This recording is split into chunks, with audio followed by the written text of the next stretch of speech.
noite, Vilma, Roberto, tudo jóia, Tiago, Dr. Bernardo Montalvão, nosso palestrante, nosso convidado já entrou. Espera ele aqui, boa noite pessoal, muito obrigado por prestigiar a live de hoje. Nosso convidado está entrando já. Já aceitei ele aqui. E a gente já vai começar. Boa noite. E aí, Bernardo, tudo jóia? Tudo bem, meu amigo? Como é que tá você? Tudo bem, rapaz. Nessa pandemia, né, rapaz? Terrível. É verdade. E olha que eu tô em Paulo Afonso, mas se a gente estivesse em Salvador, era capaz de fazer essa live agora no mesmo prédio, né? Porque a gente é vizinho, né? Exato. É praticamente, nosso prédio é quase que uma espécie de, sei lá, de reunião de pessoas formadas em direito, mais ou menos assim. É verdade. Dei a Mas deixa eu sorte te... de ter você como vizinho. Nada, rapaz. Eu que dei sorte de ter você como vizinho. Então, deixa eu apresentar você aí para os meus seguidores. Tá bom. Bernardo é um grande estudioso do direito, né? Ele tem livro, né, Bernardo, de filosofia, né? Sim. Dá aula, professor, dá aula em curso preparatório para a OAB, Para né? ir para a OAB. Para carreira jurídica, né? Sim. E tem esse livro, inclusive, Bernardo, eu estava vendo, ele foi bastante elogiado por Técio Sampaio Ferraz Júnior, não é isso? Uhum. O Manual de Teoria de Filosofia do Direito, que conta com o prefácio do professor Técio e também do professor Sim, João Maurício. E a gente sim. escreveu também um livro em coautoria com alguns outros colegas, né? Sim, O professor João Paulo Lordelo, que é procurador da República, sim, voltado para o tema das humanidades, né? Que é como se costuma chamar sim. essas disciplinas que costumam cair na prova aberta, naquela chamada segunda Sim, fase, né? Do concurso da é, magistratura, normalmente, né? sim. Na verdade, a filosofia e como você falou, essas matérias de humanidades, elas passaram a ter muita importância depois da Resolução 75 de 2009, né? Do Sim, CNJ, de 12 de porque 2009. porque buscou a dar para esses concursos uma tendência de dar uma formação mais humanística, né, para os profissionais da área do direito, né?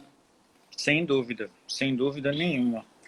E isso foi, assim, uma verdadeira, como é que a gente pode dizer assim, um verdadeiro marco no sentido de tentar recuperar de alguma forma a importância que nunca deveria ter deixado de ter essas Sim, disciplinas de humanidades, né? E que, na isso. visão do concurseiro em geral, eles, assim, da maior parte dos alunos de direito, quando entram na faculdade de direito, acham que essas disciplinas que a gente chama de humanidade, já que a gente está falando de humanidade, deixa eu só definir o que a Resolução 75 chama de humanidades, Sim, né? Filosofia do sim, direito, teoria do direito, ciência política, sociologia jurídica e ética e estatuto da magistratura, no caso, magistratura federal, né? Então, são sim, as disciplinas que a gente entende como parte desse bloco denominado como humanidades, né?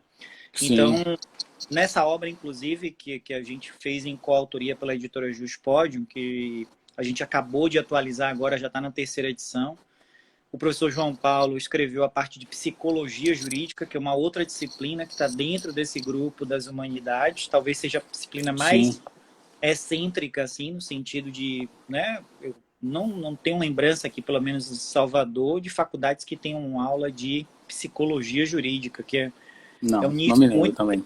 né? É, E filosofia do direito, que é algo já mais difundido, quase todas as faculdades têm, teoria do direito também, sociologia do direito também, né? Ciência política também, eu diria que quase todas têm, e ética e estatuto da magistratura também. Então, acho que psicologia jurídica, sem dúvida, dessas disciplinas é a mais excêntrica de todas. e como você falou, né, ganhou bastante importância, porque hoje é cobrado em todas as provas, praticamente, né? Sim, OAB, sim, magistratura. Ministério Sim, Público, sim. Defensoria. Então, Defensoria assim, é muito Defensoria frequente. Pública. Então, a pessoa tem que estar afiada no tema humanidades, até porque não é só na prova objetiva, não. Cai na prova Sim, subjetiva e cai na prova oral também, né? sim, Naqueles sim. concursos que tem prova oral, né? E é aquela coisa, né? Normalmente o candidato que chega, sei lá, uma segunda ou terceira fase de concurso, esse cara deve estar muito bem preparado do ponto de vista das dogmáticas jurídicas. Então, esse cara, Sim. com certeza, ele já está muito afiado em dogmática jurídica. Mas Uhum. provavelmente os concorrentes dele também estão, entendeu? Sim, Então, o que faz a diferença aí são os mínimos detalhes, entendeu? Os mínimos detalhes, tanto na dogmática, como também, é lógico, aqui nas que a gente pode chamar assim de disciplinas etéticas, para usar o jargão de Técio, né? Então, sim, essas disciplinas etéticas, com certeza, a maior parte dos concurseiros ou dos concursandos certamente não tem, assim, tem uma dificuldade, tem como é que eu posso dizer, uma, uma zona de desconforto. Por quê? Porque eles estão mais acostumados com dogmática jurídica, ou seja, ficar lendo sim. informativo do STJ, do STF, de ficar lendo legislação, de ficar lendo as súmulas, de tentar memorizar as súmulas, enfim. Então, é o que ele está acostumado. Quando você pede esse cara para raciocinar de uma forma um pouco mais abstrata, normalmente isso traz alguma dificuldade, né? É. Isso aí era muito comum a gente ver em concurso, não só nível médio, mas alguns concursos de nível superior, por exemplo, analista judiciário da Justiça Federal. Não, Sim, na minha época não caía essas matérias humanísticas, mas caía, por exemplo, português, caía, por exemplo, raciocínio lógico, caía, por sim, exemplo, informática. Aí o que sim, acontecia muitas vezes eram justamente essas matérias que definiam a questão da classificação do concurso. sem dúvida. Porque ali na parte, como você falou, dogmática, nas matérias mais jurídicas, todo mundo ficava mais ou menos igual. E aí quem estudava um pouquinho mais de português, quem estudava um pouquinho mais nessas outras matérias, é que saía na frente dos concorrentes, né? Sem Isso daí dúvida, vai acontecer a partir de agora nos concursos, a partir de agora em relação à questão dessas matérias humanísticas, né? sem dúvida. E aí, para pegar uma deixa que você outro dia no seu Instagram, que por sinal é uma excelente iniciativa que você está tendo, não apenas no Instagram, mas também de compartilhar digamos assim, sua Opa, experiência obrigado. com o inteiro, né? De como se faz um concurso e como se prepara para um concurso público, porque sem dúvida nenhuma você tem muita experiência poxa, uma bagagem acumulada maravilhosa para passar para os alunos e para seus Nada, seguidores. Não rapaz. há dúvida disso. Porque, e aí eu vou pegar uma fala sua, outro dia eu estava assistindo uma das suas lives que você dizia, poxa, quando você começar a estudar, comece por aquilo que você menos gosta de estudar. Né? Isso, Comece por aquilo que você sabe que você é fraco, ou seja, que você sabe que tem pouco conhecimento acumulado daquilo. Então, em isso. outras palavras, nós estamos falando das disciplinas de humanidade que com certeza são as matérias que, vamos falar real, desde a época que a gente era aluno na faculdade, a gente olhava assim, tudo bem, a gente tinha também uns professores que, enfim, não vem ao caso agora, mas não ajudavam muito a gente se interessar pela matéria, mas a gente não dava importância, a gente valorizava É. muito mais disciplinas dogmáticas, né? Sim, eu posso falar real então? Vou falar real. Rapaz, vou falar duas real. Então, Diga você lá. falou isso aí. A primeira coisa que eu acho que tem que ser repensada é a questão de quando a filosofia, depois dessa mudança toda de filosofia, principalmente filosofia, começou a ser cobrado mais não só na prova do OAB, mas também nos outros concursos. Eu acho que Sim, a filosofia deveria ser destacada, teria que ser deslocada, na verdade, do início do curso, que normalmente é no primeiro semestre, sim, para o final sim, do curso, no mínimo, ou pelo menos, no mínimo não, ou para o meio e para o final. sim, Eu vou dizer por quê. Porque quando a gente entra na faculdade, normalmente, a gente entra um pouco, vamos supor, imaturo. Por sem exemplo, dúvida, quando eu sem entrei na dúvida. faculdade, eu entrei com 17 anos, 17, 18 anos, 17, sei lá, 18 anos. Aí o que aconteceu, rapaz? Era o primeiro semestre, né? Eu passei no direito da federal, a gente se acha o inteligente, né? O Aham, porretão. E aí, primeiro semestre era filosofia, sociologia, introdução ao estudo do direito, teoria geral do direito e economia, né? Aham. E a filosofia, rapaz, não sei se você lembra, não sei se você lembra, o professor era Breno de Castro. Eu Sim. costumo dizer que quem é bom de filosofia normalmente tem duas grandes qualidades. Normalmente é muito inteligente e normalmente tem uma cultura muito grande, né?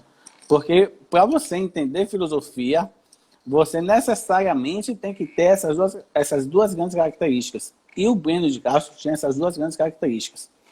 Eu me Sim. lembro que ele lia, ele fazia a, como é que se diz? Em grego, ele pegava o livro em grego e lia em português pra gente. Rapaz, o cara era inteligentíssimo. Meu E grego é Deus. cheio daqueles negócios, Sim. né?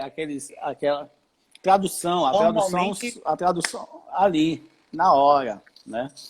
sim. E aí o que aconteceu, rapaz? A aula dele era às 14 horas. Imagine ali na Federal, batia um sol poente, Luta, depois do almoço, um sem calor da zorra, hein? ar-condicionado. Sem ar-condicionado. Resultado, rapaz, um dia, rapaz, eu tinha almoçado e a comida pesou, né? E deu aquele sono, rapaz. Não E foi eu pra... cochilei. Não, cochilei na aula, pior. Você E foi aí pra ele aula e olhou para pegou mim no assim, sono lá. Breno, foi. Aí Breno de Castro olhou assim para mim. Se esse aluno fosse católico, se esse aluno for católico e estivesse numa igreja, talvez teria mais respeito e não dormisse na aula. Ah, Rapaz, eu miserável. dei um pulo, acordei na hora. Todo mundo ficou olhando para mim. Que situação, rapaz. Meu Pense Deus. a situação. E aí, assim, primeiro semestre ninguém se conhecia direito, né? Rapaz, que situação, viu? E a segunda coisa é de Técio. Eu gosto muito do livro de Técio, Técio Sampaio Sim. Ferreira Júnior. Eu estudei por dois livros, Teoria Geral do Direito. Estudei por Machado Neto e estudei por Técio Compende. Sampaio Ferreira Júnior. Sim. O compêndio, exatamente. Agora, Técio Sampaio Ferreira Júnior, ele é genial. Genial, mas ele tem uma linguagem Difícil. bastante rebuscada. Rapaz, tinha horas dificílimo.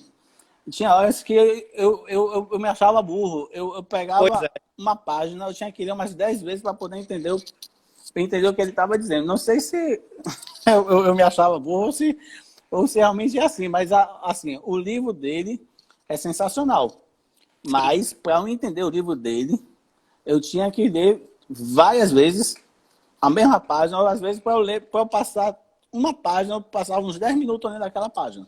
E tão difícil que eu achava a linguagem dele. Né? Mas, assim, realmente. Eu também vivi as mesmas dificuldades. E sabe o que eu acho legal isso aqui? Que Bernardo, os alunos eu acho que também... sua internet ficou meio ruim. Eu tô te ouvindo bem. Tô falando tal. Tô. Agora travou a Eu tô... imagem, mas estamos ouvindo Tá, bem. beleza. Certo. Pronto, melhorou. Melhorou. Perfeito. Deixa eu Hum, dizer, eu acho que o melhor de tudo isso aqui que a gente está conversando, sabe o que é? Que os hum. alunos acham, muitas vezes, que a gente, porra, olha hoje, o cara é juiz federal, etc e tal, o outro professor da UFBA, aí acha que, pô, esses caras são inteligentes, não passaram por essas dificuldades.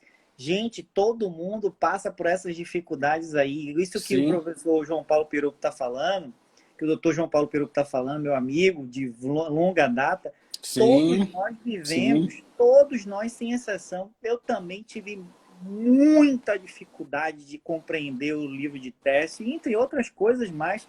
Então, assim, isso Uhum. para mim é um excelente depoimento, sabe? De que se você que está aí ouvindo a gente também passa pela mesma coisa e sente a mesma dificuldade, primeiro, bem-vindo ao clube, todo mundo passou por isso. Não, não é você, não é o primeiro, nem será o último. Então, é mais ou É, menos assim. E segundo, faz parte do processo de crescimento, negão. Então, sim, assim, para você chegar onde você quer, é o processo, faz parte do processo. é, Então, não veja faz como, parte. poxa, a vida tá sacaneando comigo, o universo tá conspirando contra mim, sei lá, alguma coisa do tipo. Não, Sim, faz parte da vida, faz parte da vida. sim. Agora, assim, você fez uma propaganda do meu Instagram, eu vou fazer uma propaganda do seu. E, assim, eu acho fantástico, fantásticas as suas postagens. Muito Para obrigado. quem, para quem, para quem, para quem... Eu acompanho o seu Instagram, eu acompanho com bastante atenção. Pelo que eu já agradeço e fico honrado. Nada, rapaz. E para quem não acompanha, acompanhe que talvez vocês aprendam com mais facilidade a filosofia. Para você, às vezes, coloca uns gráficos, umas explicações com uma linguagem tão simples. Por exemplo, esse dia, se não me engano, você colocou a teoria do sistema de Luhmann, né? Não Sim, foi? Das sim. bolinhas Do jogo de sinuca. do jogo de sinuca. Rapaz, eu achei ali fantástico o que você postou. E você também, às vezes, posta a diferença da teoria de cada autor, né?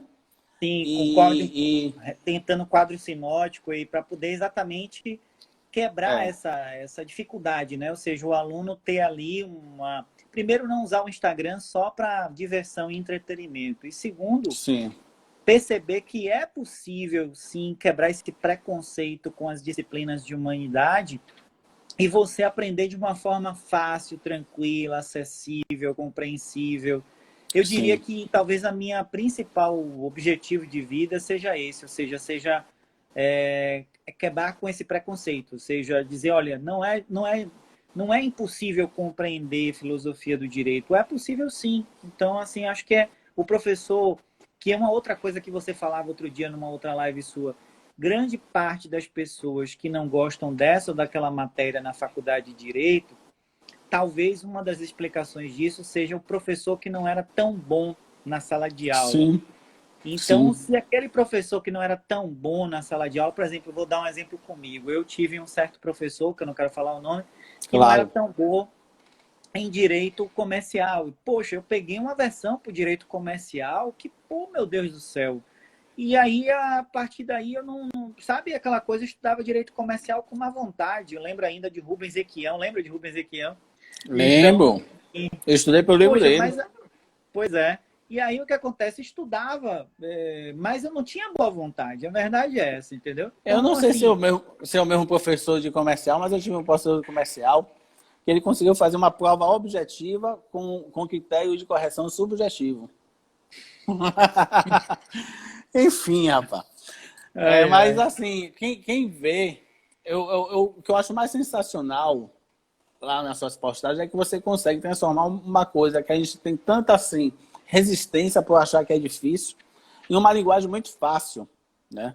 E pelo que eu vi ali, você posta os principais autores da Sim, filosofia e sim, certamente esses autores é que serão cobrados tanto na sim, prova do AB como na prova de sim, concurso. Afinal de contas, você dá aula preparatória para isso, não é isso? sim, Então você já sim, sabe quem são os autores. A, sim, sim, sim, não é sim. isso? A Por exemplo filosofia mesmo. é vasta, rapaz. Tem tantos filósofos Sim, que a gente não tem como verdade. saber qual vai cair. Então, nada melhor do que ter uma orientação com quem já sabe o que vai cair, né? Sim, sim. E, poxa, isso aí que você está falando é muito oportuno, porque assim, por exemplo, prova da OAB, poxa, desde que começou a ser exigida a filosofia do direito na prova da OAB, de lá para cá, todas as provas, todas, sem exceção, eu acompanho as provas, recebo as questões, resolvo as questões, né, gabarito as questões para poder estar monitorando quais são os assuntos e os autores que estão sendo cobrados. Então, aqui eu passo aqui mais uma vez uma dica para você que está nos ouvindo, para o concurseiro, né? Olha, se você quer aprender quais são os assuntos mais cobrados, os autores mais frequentes na prova, a primeira grande aliada sua é a própria prova. Então, faça uma espécie de banco de prova na sua casa, no seu computador, para você monitorar esses assuntos e esses autores ou esses livros que estão sendo os mais frequentes naquela prova, sabe? Isso vai lhe ajudar demais no direcionamento do estudo, sem dúvida nenhuma. Então, quando eu faço essas postagens, eu estou pensando nisso, sabe? Tô, tipo assim, prova da OAB, vou dar uma dica assim bem objetiva. Qual foi o autor até hoje que mais foi cobrado pela prova da OAB em filosofia do direito? Norberto Bobbio. Sem pestanejar, Sim. eu nem paro para pensar 2 segundos, a resposta é Norberto Bobbio. Então, se alguém me pergunta, precisa estudar Bobbio? A resposta é lógico, porque você já está atrasado, comece a estudar. E dos livros dele, o livro que mais foi cobrado até hoje pela prova da OAB foi aquele livrinho pequeno, Teoria do Ordenamento Jurídico. Ainda tem isso também, de qual é o livro que a prova tá mais frequentemente fazendo pergunta. Então, tipo assim, Bobbio tem diversos livros, você não vai pegar todos os livros para ler, porque seria uma coisa assim, descomunal. Então, qual é o livro que eu tenho que focar minha atenção? Teoria do Ordenamento Jurídico, desse livro já saiu 6 questões. 6 questões. Então, a chance de voltar a ser cobrado é muito alta. Sim, isso é como se fosse assim, por exemplo, eu já fui coach, sabia, de concurso, só que o CNJ disse que o juiz não pode ser coach, mas enfim, né?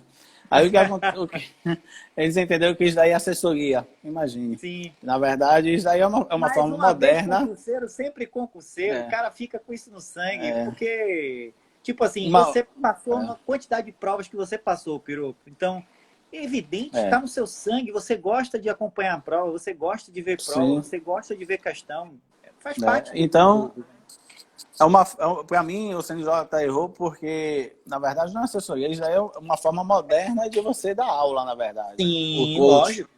O coach é isso, na verdade. Então, quando eu entrei no curso TEMES para ser coach, e justamente o que você falou aí da questão da banca de prova, o curso TEMES fazia isso com maestria para o concurso da Magistratura Federal.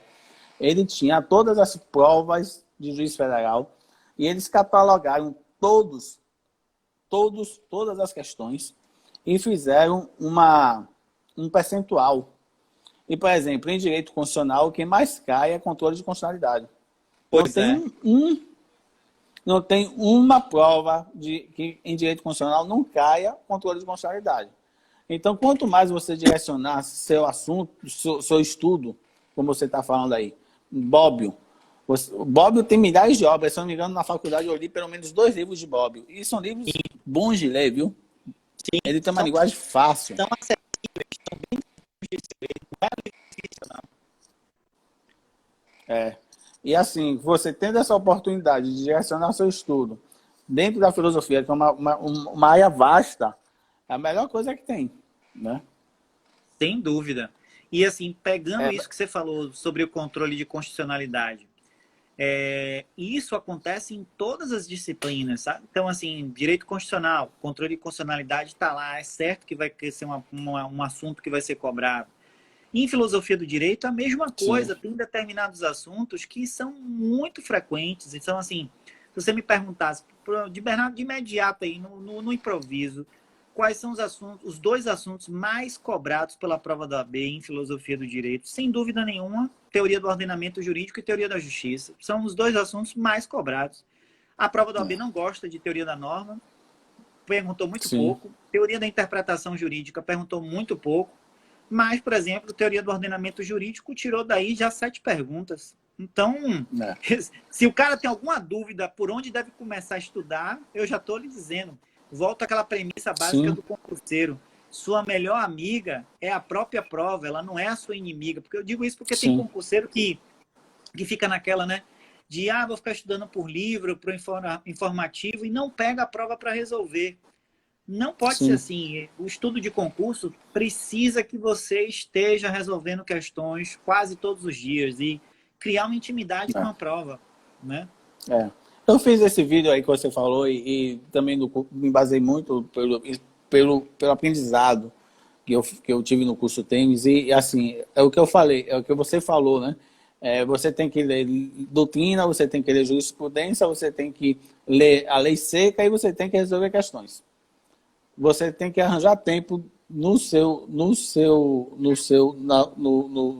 sua semana para montar um organograma e reservar um tempo para resolver a questão. E outra coisa, quando você sai de uma prova e não passa, em vez de você ficar triste, chorando porque não passou na prova, pegar a prova e verificar o que você errou, principalmente o que errou. Perfeito. Que isso daí vai se repetir nas outras provas. Sem dúvida, sem dúvida. o erro, por mais que você esteja emocionalmente abalado, lógico, a pessoa fica, todo mundo fica triste, evidentemente, mas você tentando ver aquilo ali com um pouco de isenção, com um pouco de calma, né? Você vai ver, poxa, é aquilo ali que eu tenho que, na hora de estudar, voltar para aquele tópico que eu errei, para ver por que eu errei, o que é que eu estava Sim. estudando errado, né? É. Para você verificar como é que a banca está fazendo a pergunta. Porque às vezes tem isso também, então, assim, do tipo, o cara está fazendo a pergunta com base, não é o meu caso, né, das disciplinas de humanidades com base em texto de lei, mas, poxa, no caso das dogmáticas, tem que ver, a banca está fazendo mais pergunta com base no texto de lei ou com base na jurisprudência do STF ou do STJ? Então, se o Sim. cara não ficar atento para esse tipo de detalhe, né, o cara perde totalmente a chance de passar na prova. Então, e aí, diga, pode Não, falar. pode falar, pode continuar. Não, Tá. continue. Tá. E aí, por exemplo, se eu tivesse que pegar, assim, nessa mesma deixa, tipo, concurso da magistratura, sabe? E pensando nos temas de filosofia do direito, vou pegar só filosofia do direito que está na resolução Sim. 75. Poxa, a resolução 75 seleciona alguns assuntos, dentre tantos outros, né? Mas, pô, sem dúvida nenhuma, o tema que mais frequentemente cai nas provas de magistratura na segunda fase em pergunta aberta, pergunta dissertativa, é teoria da justiça. Né? Sim. E um outro tema que aparece com muita frequência é a teoria da interpretação na prova da magistratura de segunda fase, tanto estadual quanto federal. Ô, Bernardo, só um parênteses. Você poderia dizer quais são os principais autores nessas teorias? Que o pessoal às vezes tá aí, teoria da justiça, por exemplo. Tá, sem problema. Por exemplo, a teoria da interpretação jurídica, como nomear a prova a resolução 75 do CNJ, né, entre outros autores, ela tem uma certa predileção para um autor espanhol, já falecido há algum tempo, chamado Recastem Siches. Então, essa prova, ela inclusive fez inserir esse autor, que é um autor até relativamente antigo, mas está incluso lá na resolução 75 e já foi lembrado em 3 provas diferentes de magistratura. Né? Por exemplo, o que me vem aqui à cabeça, por exemplo, o PJ do Acre cobrou, fez uma pergunta de segunda fase com base em Recastem Siches. Tá? Teoria da Justiça, por exemplo, o último concurso, né, e do TRF da 5ª região, se eu não me equivoco, ou foi o último ou foi o penúltimo, cobrou John Rawls na prova, que é um autor específico de teoria da justiça. Então, assim, são autores, então se você pensar sem dúvida nenhuma... tá. O que você não pode deixar de estudar em teoria da justiça? Sem dúvida nenhuma, se você estiver pensando em magistratura federal, sem dúvida nenhuma, você não pode deixar de ler John Rawls. John Rawls é um autor norte-americano que tem um livro chamado Teoria da Justiça. Então, ele cai muito frequentemente. É um autor que a prova gosta, né? E em Teoria da Justiça também, um outro autor que a prova costuma lembrar com certa frequência é Kant, Immanuel Kant. Esse eu não recomendo estudar porque é dificílimo. Então eu recomendo que você pegue um livro que explique o pensamento dele, porque tem também isso, né? Às vezes esse é o autor que mais cobra. Mas, por exemplo, você não vai pegar para ler Kant porque Kant é praticamente inacessível. Então o cara leva anos para poder entender o pensamento de Kant. Não é uma coisa rápida. Então, aqui aparece um outro detalhe importante, né? Que são esses livros que a gente chama no jargão do concurseiro de livros escada. O que é que a gente chama de livro escada? Quando o livro é muito difícil, tipo esse de Kant, você não vai pegar um livro de Kant para estudar, você vai pegar algum livro que explica muito bem o pensamento de Kant para lhe deixar preparado caso a pergunta apareça na prova. Então, é mais ou menos isso que a gente faz. Então, a gente tenta simplificar a vida do concurseiro com essa finalidade, né?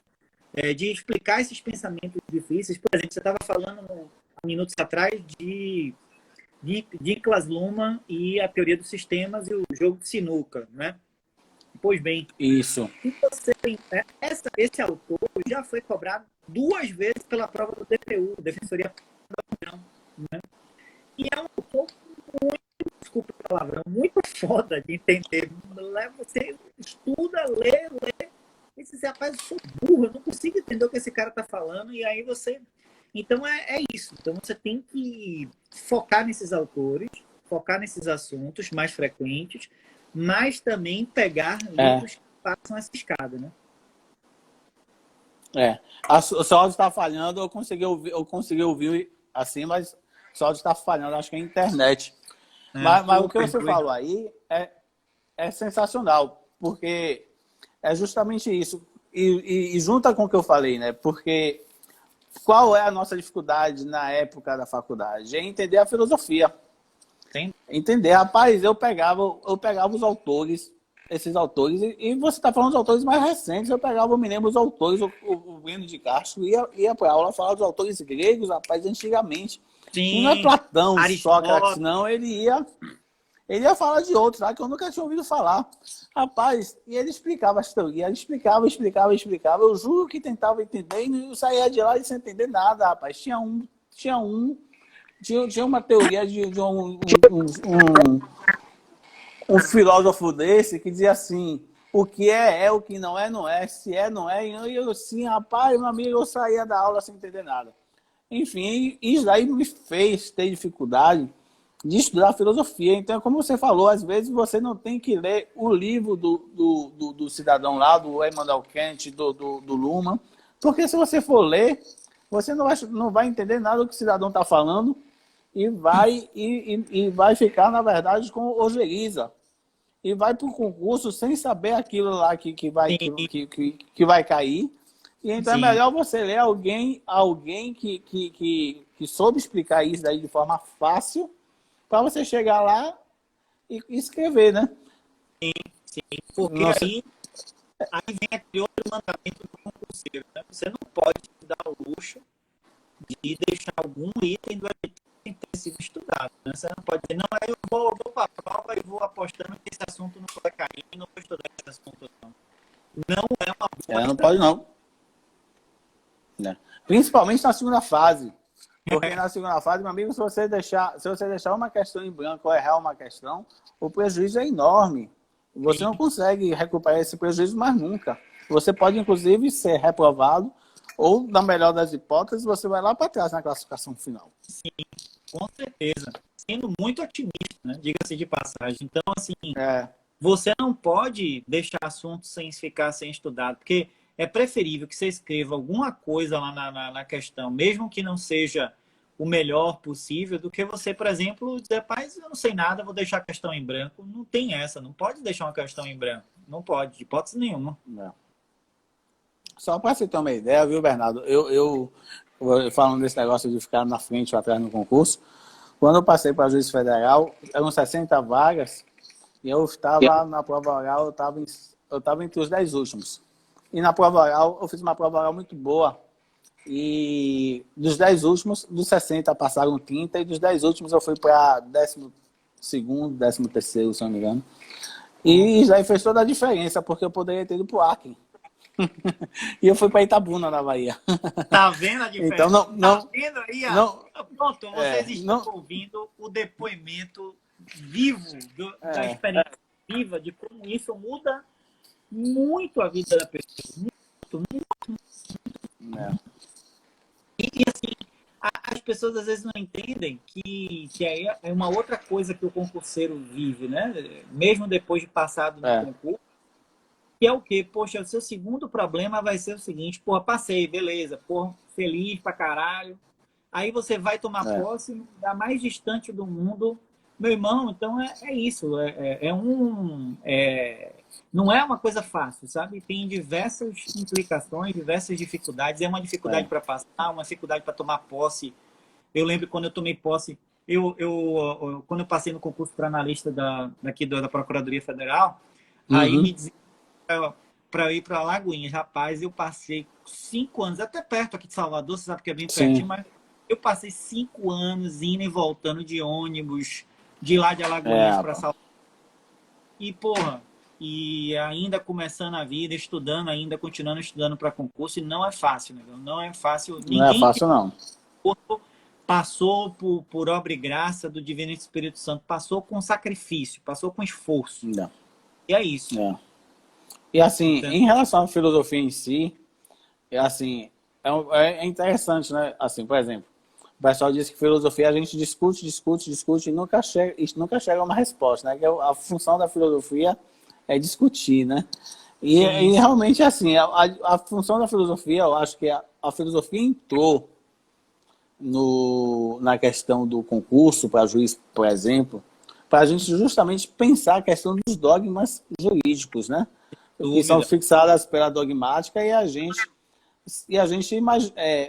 se questionar se aquela dogmática, aí você entra um pouco no conceito de justiça, se aquela dogmática, se o que está na lei é justo ou não é justo, né? Sim. Porque nem tudo o que está na lei é justo, né? E aí vem a teoria da justiça que você falou, né? Por exemplo, para o juiz, por exemplo, fundamentar suas sentenças, ou mesmo para, pensando do ponto de vista de quem está fazendo a OAB, para amanhã depois você, como advogado, redigir suas petições. Poxa, é evidente que as humanidades vão te dar muito mais domínio e capacidade de questionar um texto legal, de questionar a injustiça ou a inadequação do texto legal, trazer fundamentação ou discussão, questionamento numa peça, sabe? Seja numa petição, seja numa contestação, seja numa sentença, enfim. Então, isso é evidente que traz, eu diria assim, simplificadamente, um poder de interpretação jurídica e um poder de argumentação jurídica, que são duas coisas muito importantes para quem é do direito, seja juiz federal, seja advogado, seja servidor, seja Ministério Público. A pessoa que tem esse cabedal de argumentação jurídica, de interpretação jurídica, ela sai na frente. Não tem como dizer que não Sim. sai na frente. E sai na frente. Não tem a menor dúvida.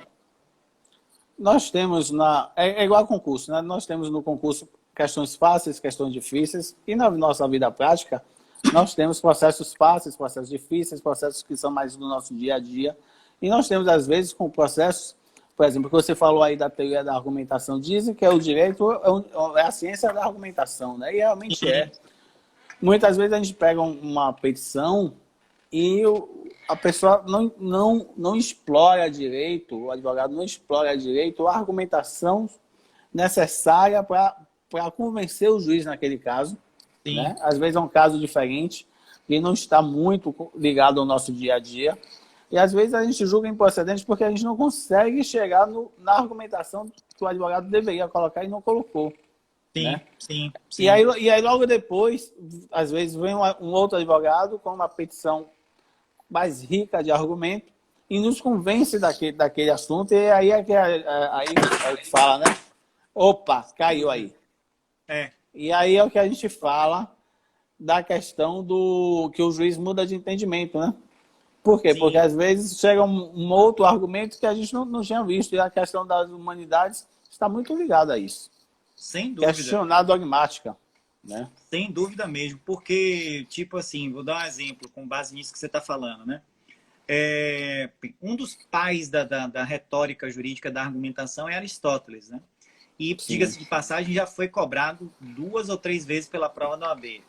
E, poxa, é evidente que quando você está pensando, por exemplo, em como você vai redigir a sua fundamentação na sua sentença, é evidente que você tem uma estrutura de raciocínio ali para melhor fundamentar o motivo pelo qual você vai decidir dessa ou daquela forma, sabe?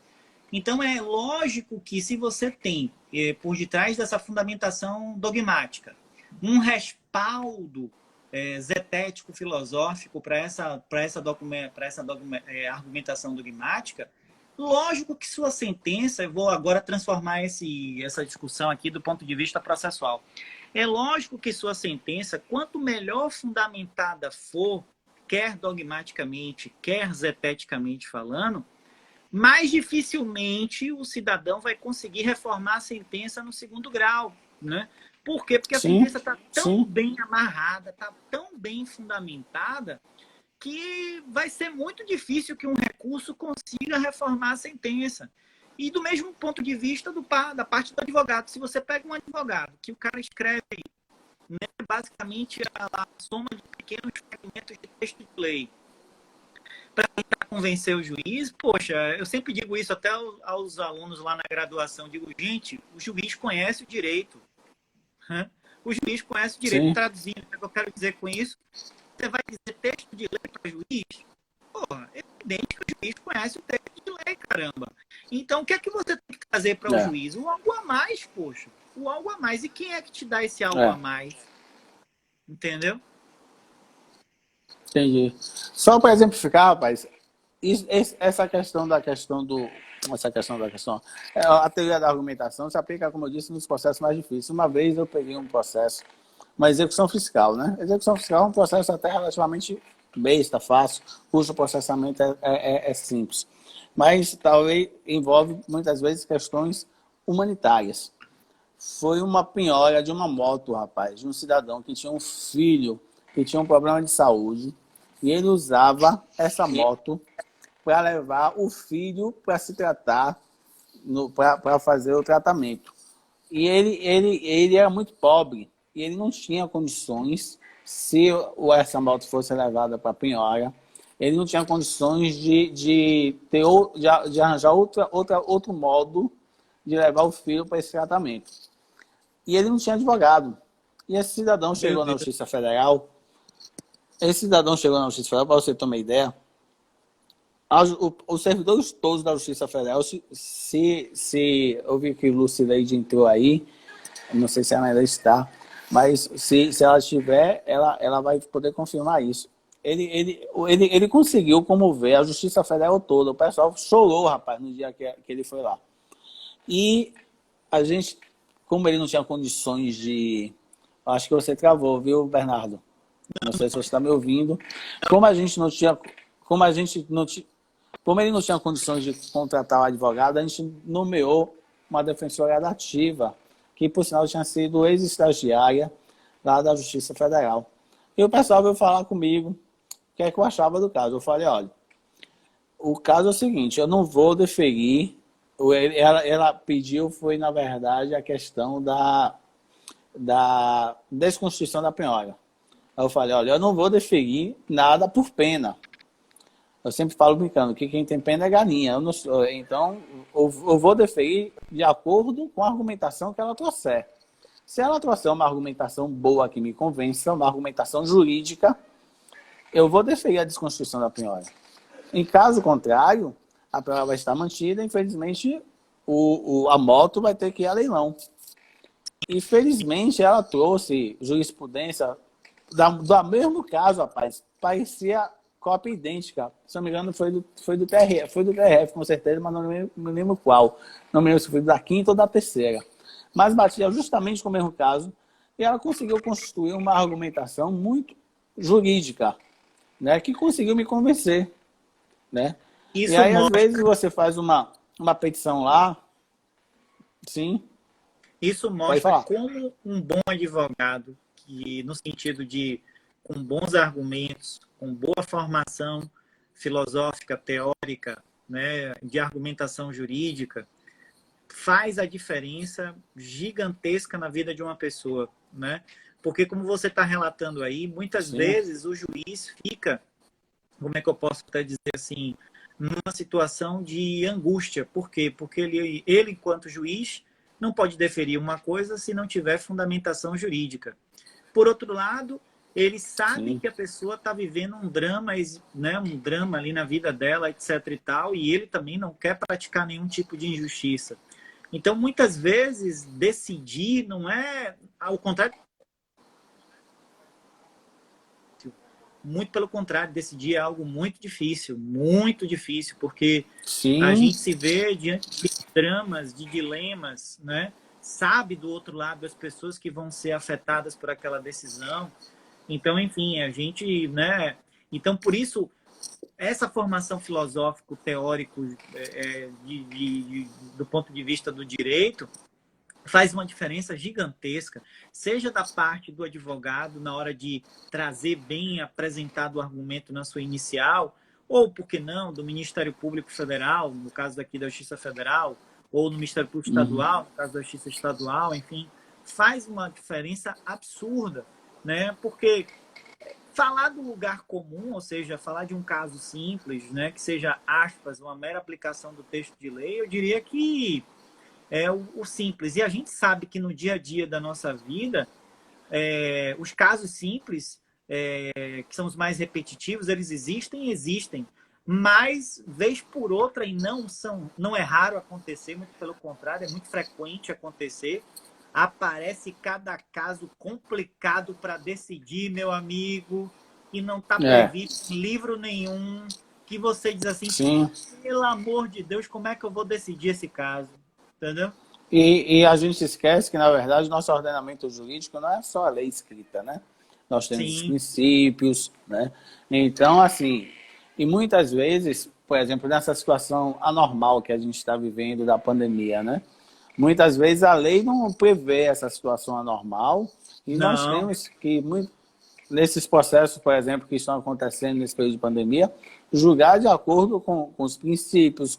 E isso aí quem vai dar a força da decisão, a força da petição, são justamente as questões filosóficas. sem dúvida, Né? sem dúvida.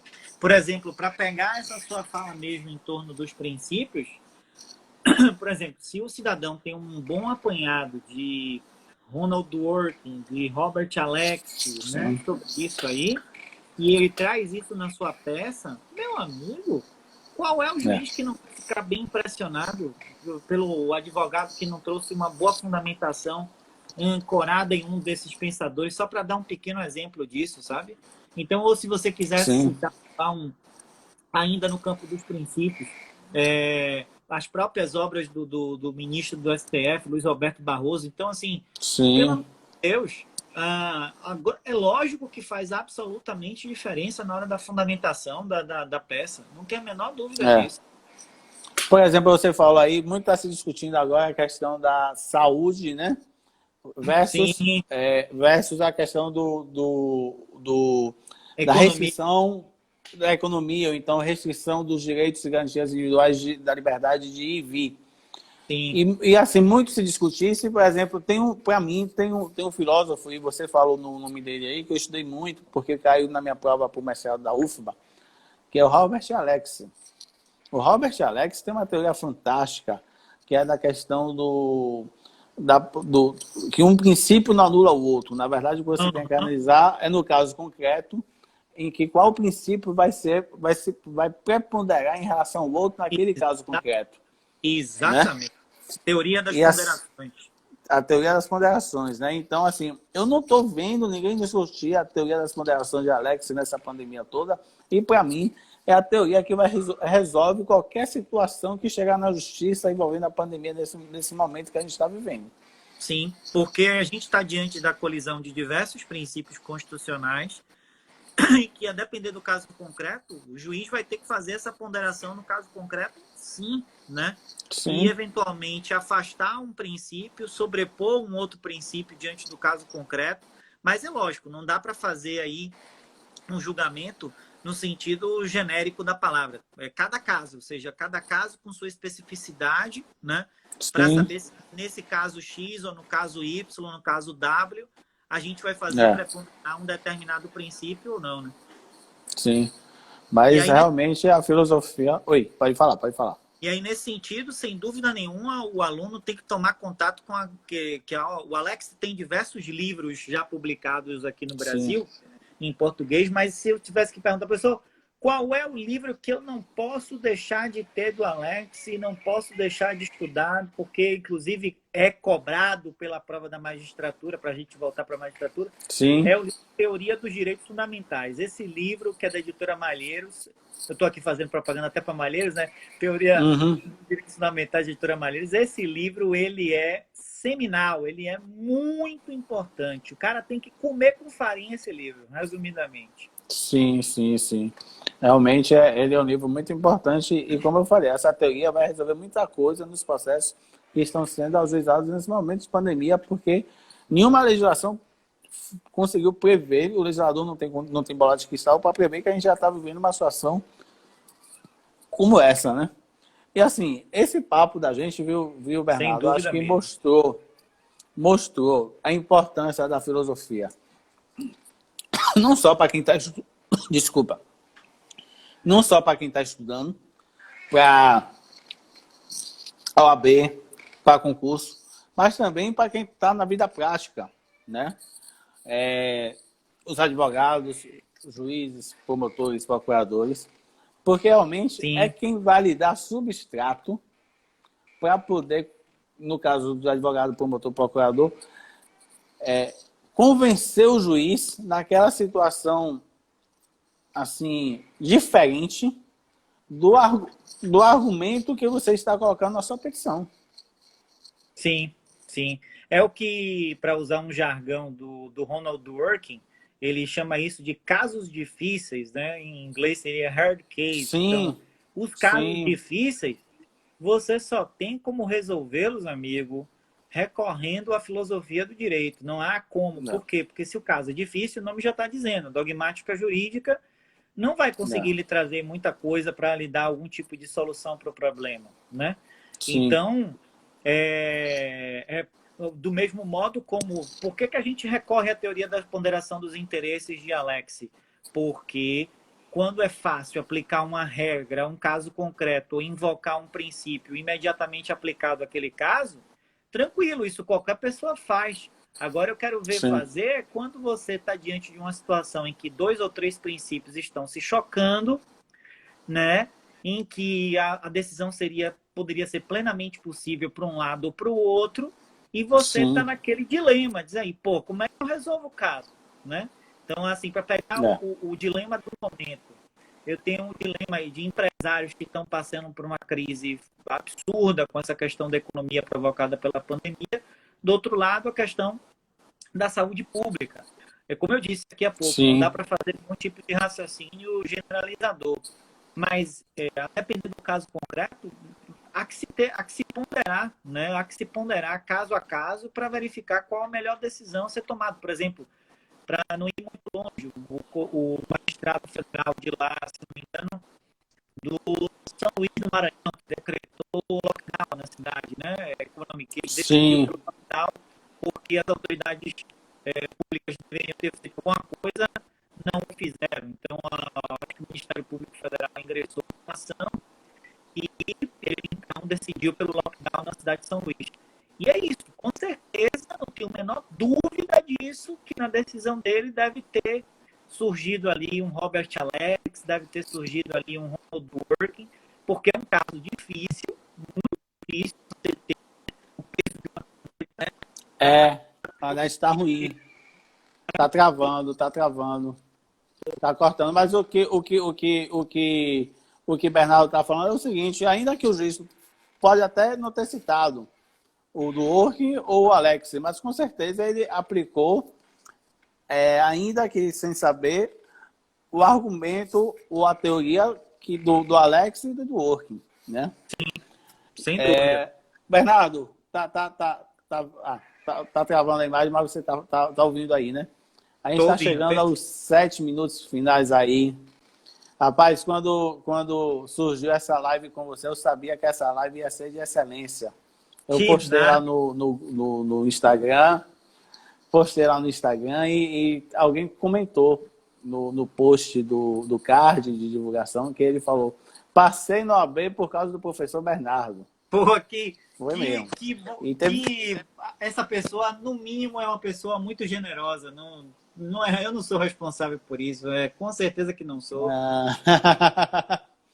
e assim, para quem não sabe, Bernardo é muito culto, inteligente, afinal de contas, como eu disse, para você entender a filosofia, tem que ser culto e inteligente, e para poder passar em uma linguagem, para uma linguagem que as outras pessoas consigam entender, tem que ser mais culto e inteligente ainda. Que nada. E além disso, para quem não sabe, Bernardo é uma das pessoas mais cultas na área futebolística que eu já conhecia, rapaz. Só tem um defeito. É torcedor do Bahia. Mas isso Ai, daí a gente ai. releva.